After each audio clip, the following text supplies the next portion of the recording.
Tagar Institut, Jurnalisme dan Riset.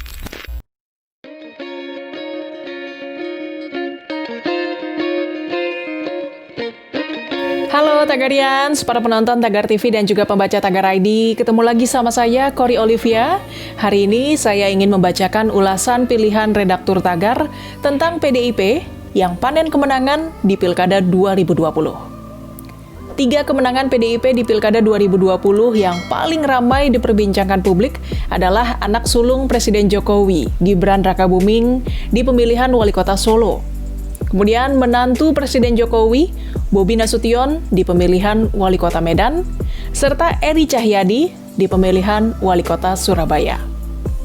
Selain itu, partai berlogo kepala banteng ini juga telah menuai kemenangan di 6 daerah di Papua Barat, yang meliputi Manokwari, Manokwari Selatan, Pegunungan Arfak, Teluk Bintuni, Raja Ampat, dan Sorong Selatan.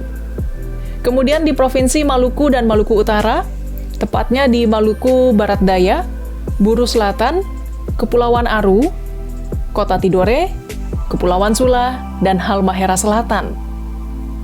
PDIP juga meraih kemenangan besar di Sulawesi Utara, yaitu Pilgub Sulut, kemudian Bolaang Mongondo Selatan, Minahasa Utara, Kota Bitung, Minahasa Selatan, Kota Tomohon, dan Kota Manado.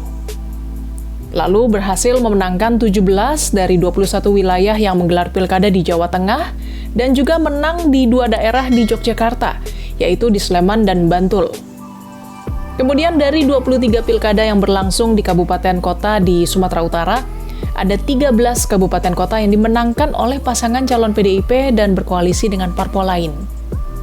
13 daerah itu adalah Kota Medan, Kabupaten Serdang Bedagai, Kota Pematang Siantar, Kabupaten Toba, Kabupaten Humbahas, Kabupaten Tapanuli Selatan, Kabupaten Madinah, Kabupaten Pakpak Barat, Kabupaten Nias, Kota Gunung Sitoli, Kabupaten Nias Selatan, Kota Tanjung Balai, dan Kabupaten Labuhan Batu Selatan.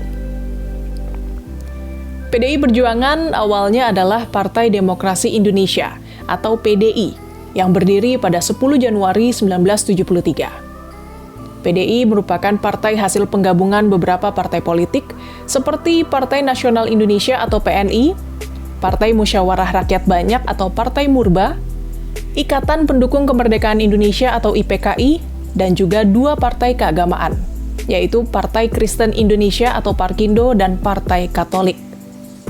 Namun pada tahun 1993, PDI mengalami perpecahan.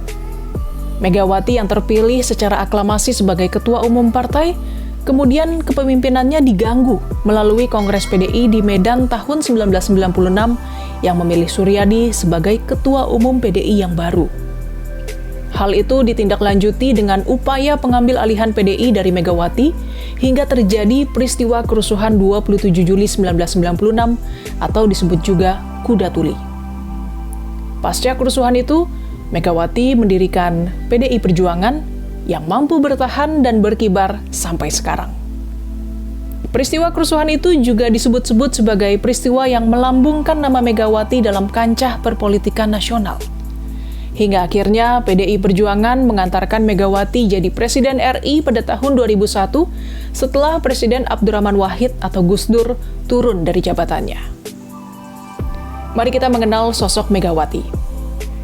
Dia lahir di Yogyakarta pada 23 Januari 1947 dengan nama lengkap Diah Permata Megawati Setiawati Soekarno Putri. Ayahnya adalah Presiden pertama RI, Soekarno, dan ibunya adalah Fatmawati. Megawati dibesarkan dalam lingkungan istana dan selalu diajak oleh ayahnya untuk menyambut tamu negara. Sebelum Megawati menjadi presiden, dia adalah wakil presiden RI yang ke-8 dan mendampingi Gus Dur sebagai presiden saat itu.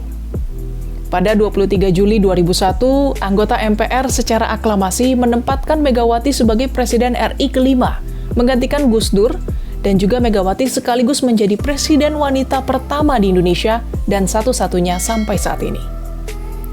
Masa jabatan Megawati sebagai presiden berlangsung dari 23 Juli 2001 sampai 20 Oktober 2004. Selama 3 tahun masa jabatan Megawati sebagai presiden, ia berhasil memperkuat demokrasi di Indonesia dengan mencetuskan pemilu presiden secara langsung.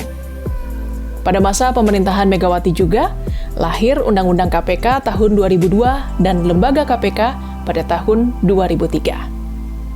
Tagarians, demikian ulasan pilihan redaktur Tagar hari ini tentang PDIP yang panen kemenangan di Pilkada 2020. Subscribe YouTube channel Tagar TV dan klik loncengnya juga untuk mengikuti video menarik membahas topik terhangat hanya untuk Anda. Dan selalu ingat 3M, memakai masker, menjaga jarak, dan mencuci tangan. Saya Cory Olivia, Tagar TV.